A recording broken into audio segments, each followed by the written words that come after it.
The Lean Startup by Eric Ries. In the bustling streets of San Francisco, Eric Ries sat in a small office cluttered with whiteboards, notes, and the quiet hum of ambition.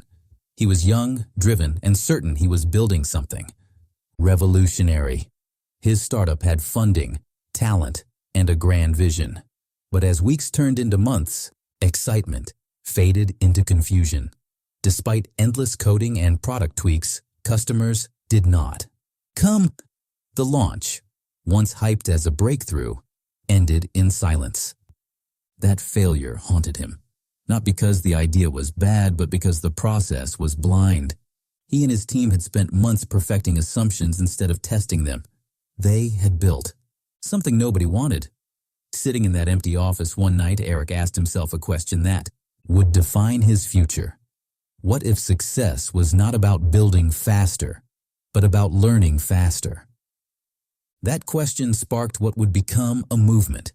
He began to rethink everything about how startups operated. He stripped his next project down to its core, a version so simple it almost embarrassed him to show it.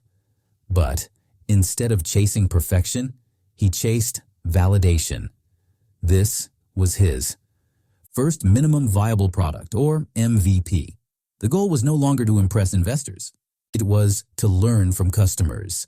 He released it quickly, expecting criticism, and he got it. Users complained, suggested, reacted. Every comment became data. Eric studied it like a scientist. He measured user behavior, tracked results, and adjusted immediately.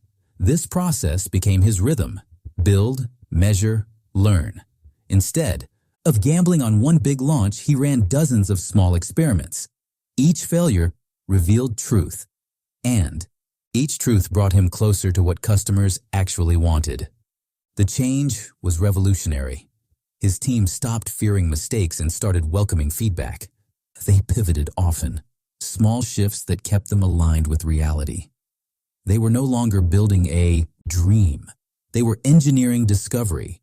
Their speed did not come from rushing --. It came from direction.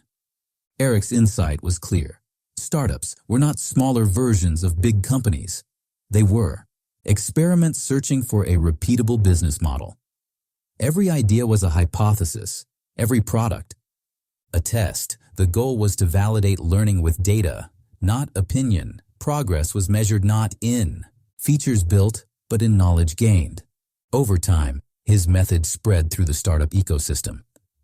Founders across the world embraced it.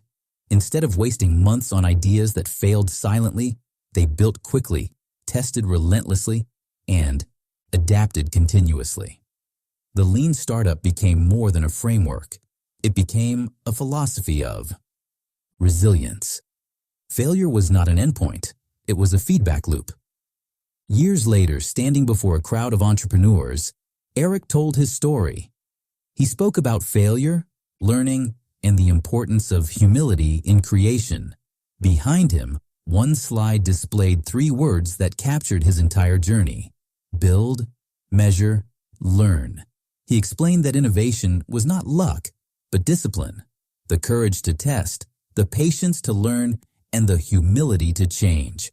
He ended his talk with the principle that had guided his transformation: the only way to win is to learn faster than anyone else.